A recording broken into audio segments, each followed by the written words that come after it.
Bon, ben ça y est, c'est officiel, me revoici.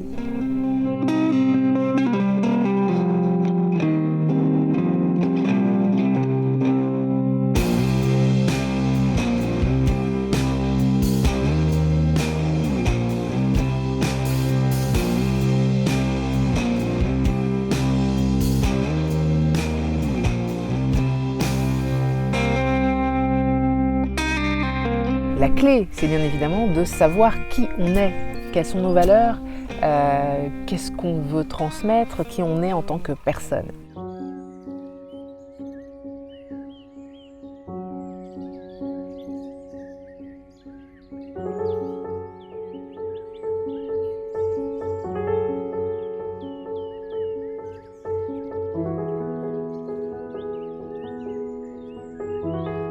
Ce dont je voulais vous parler aujourd'hui, c'était de mon grand comeback, bien entendu.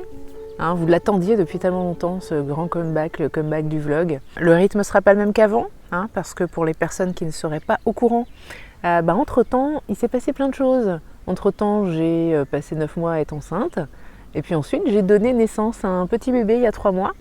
Donc voilà, hein, je sais bien que je ne peux pas avoir le même rythme qu'avant, hein, clairement, en termes de vidéos, et encore moins en termes de vlog, mais qu'est-ce que j'avais envie de refaire des vlogs.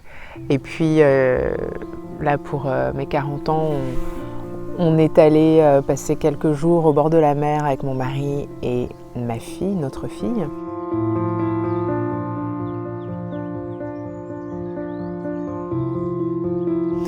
Et à chaque fois qu'on part en vacances avec Julien, on a des super conversations et il y a des nouvelles idées qui germent pour mon business.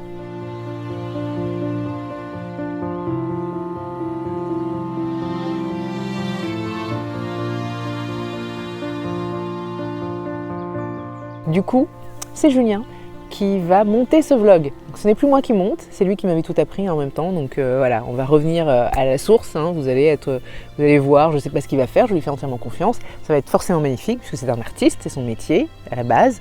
Et donc voilà, Julien, tu as carte blanche, mais je vais quand même faire l'inspectrice des travaux finis.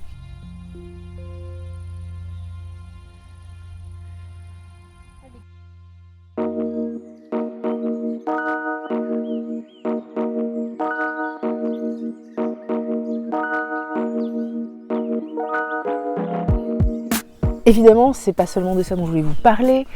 Ce que je voulais évoquer aujourd'hui, c'est justement cette période de vie dans laquelle je suis, cette période dans ma vie personnelle, mais aussi dans mon business. Du coup, forcément, ça implique des changements, puisque j'ai fait des choix que je ne pensais pas faire avant d'être enceinte, mais voilà, je choisis de ne pas faire garder Noah, pas pour l'instant, pas avant un bon moment en tout cas. Ça implique, dans la mesure où j'aime toujours mon business et que j'ai toujours envie d'y être impliquée, de continuer à le faire croître en fait, ça implique un changement d'organisation, forcément. Et c'est pas évident, je suis encore en train d'essayer de voir comment je peux faire fonctionner tout ça, parce que vraiment je tâche de garder dans ma vie que les choses qui me font vraiment le plus grand bien. Mon business en fait partie. Je le disais encore à Julien hier, après avoir enregistré un atelier en vidéo pour le Cercle Élément. Je lui disais, mais qu'est-ce que j'aime ça, mais qu'est-ce que ça me fait du bien de faire ces vidéos, j'adore faire ça. Je pourrais pas juste uniquement m'occuper de ma fille tous les jours, toute la journée. J'ai besoin de ça aussi, j'ai besoin de mon business aussi, parce que ça me fait du bien. De la même façon, je ne pourrais pas faire que mon business et pas m'occuper de ma fille. J'ai besoin d'elle, de ça, de cette relation, de ce qu'on est en train de construire et de comment je suis en train de l'aider à grandir, à évoluer. J'ai besoin de ça. De la même façon, j'ai aussi besoin de faire du sport. Et ça, c'est challengeant aussi à intégrer dans cette nouvelle routine, dans ce nouveau rythme.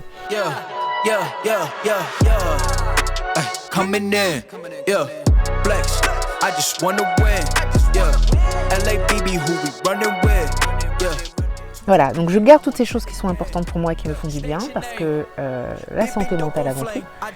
Et en même temps, ça nécessite pas mal de réorganisation. Mais c'est pas tout. C'est pas tout. Je suis aussi moi-même en train de changer et c'est un changement identitaire qui est en train de prendre naissance en fait. Je ne suis pas la même personne que j'étais il y a un an. Je ne suis pas la même personne. Dans ma vie personnelle, il y a des choses qui changent, des choses qui ont besoin d'être beaucoup plus exprimées, du ménage qui a dû se faire à différents niveaux. Et dans mon business, c'est pareil, je ne suis plus la même. Surtout que je suis quelqu'un qui, depuis le début, partage énormément de choses de sa vie personnelle. Alors clairement, vraiment pas du tout tout, mais je partage beaucoup de choses de ma vie personnelle, notamment parce que c'est dans ma vie personnelle, dans mes expériences de vie, dans ce dont je suis témoin au quotidien, que je trouve des leçons qui sont intéressantes et qui méritent, selon moi, d'être transmises à mes clientes et à ma communauté. Je suis qui aujourd'hui? Ça, c'est le point d'interrogation. Qui je suis en tant qu'entrepreneur qui a un bébé? C'est le grand point d'interrogation. Et du coup, ça me fait penser à cette question qui revient parfois quand on parle de communication sur les réseaux sociaux. Alors moi, je fais partie de ces gens qui prônent d'insister sur le côté humain plutôt que le côté business à tout va sur les réseaux sociaux. Je pense que les réseaux sociaux sont une excellente opportunité de partager autre chose que nos produits, nos services, en long, en large et en travers. C'est aussi l'opportunité de parler un peu plus de soi, de qui on est, de transmettre ses valeurs, ce en quoi on croit, ce qui est important pour nous, etc.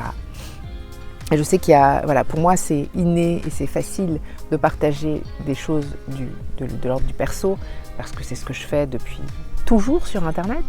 J'avais un blog avant que le mot blog n'existe, j'aime à le répéter, donc ça fait maintenant presque 20 ans que je blogue. Et donc je parlais de ma vie perso. Pour moi c'est inné, c'est simple, c'est acquis. C'est pas le cas de tout le monde, clairement. Et donc la question qui revient, c'est oui, mais jusqu'où il faut aller? Quel type de partage personnel il faut faire? Qu'est-ce qui va être aussi pertinent pour mon audience? Parce que c'est ça la vraie question, qu'est-ce qui est pertinent pour l'audience? Il ne s'agit pas juste de partager pour partager, de s'étendre et de s'étaler dans tous les sens, surtout si on n'est pas à l'aise avec ça.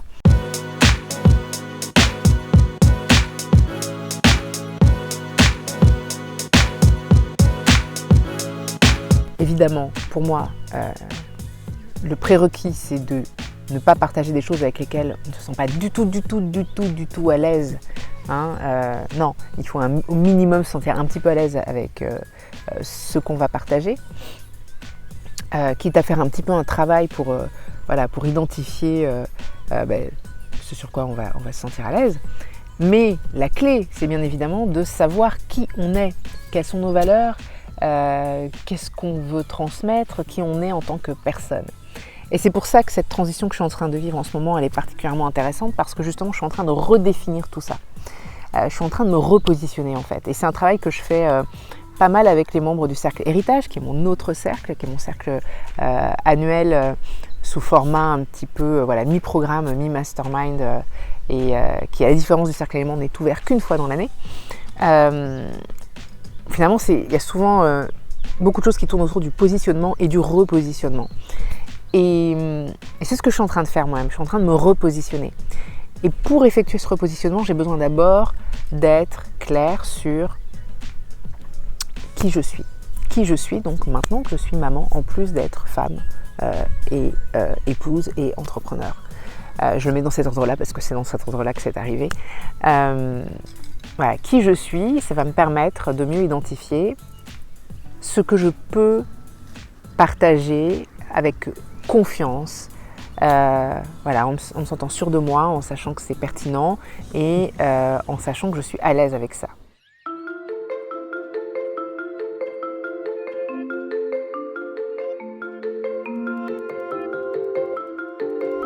Ce qui je suis, il est important en termes de communication parce que le qui je suis est lié forcément à qui est mon business, hein. Mon business, c'est moi, mais c'est pas juste moi à 100%. C'est pas un copier-coller de moi, c'est une version de moi. Et du coup, voilà, je pars de moi et je peux étendre et je peux découvrir un peu mieux qui est mon business et comment je vais me positionner dans ma communication, comment je vais me positionner publiquement. Ça, c'est crucial, c'est le point de départ. Donc j'en suis là actuellement, aujourd'hui. Je suis en train de faire ce travail, je vous ferai un retour là-dessus, évidemment, mais je suis en train de faire ce travail de réflexion et je m'offre énormément de temps. Tout le monde n'a pas ce luxe, hein, d'avoir du temps, de tâtonner, de prendre le temps, de laisser venir les choses, etc. Moi, j'ai ce luxe, j'ai cette possibilité, donc j'en profite au maximum. Si vous l'avez, profitez-en au maximum. Évidemment, c'est toujours mieux quand on est aidé, accompagné, quand quelqu'un nous guide, mais c'est aussi quelque chose que vous pouvez faire seul, surtout si vous avez du temps. Si vous avez le temps, si vous avez la patience, faites-le seul, hein. Il n'y a jamais rien qui urge de toute façon. Mais c'est un travail intéressant à faire et c'est important de réfléchir à son positionnement et à son repositionnement s'il y a lieu. Mais parce que c'est ce qui va vous permettre d'attirer les bonnes personnes à vous, hein. Au lieu d'aller courir après les clients potentiels, vous allez attirer plus facilement les bonnes personnes à vous si vous arrivez à vous positionner correctement. Et ce n'est pas une question de manipuler les autres, c'est une question de leur montrer ce qui est pertinent de montrer et ce qui va leur permettre de prendre plus facilement une décision. C'est ce qui va attirer facilement vos clients et c'est ce qui va repousser facilement les personnes qui n'ont rien à faire dans votre orbite. Donc je vous invite à réfléchir là-dessus parce que c'est vraiment intéressant et crucial.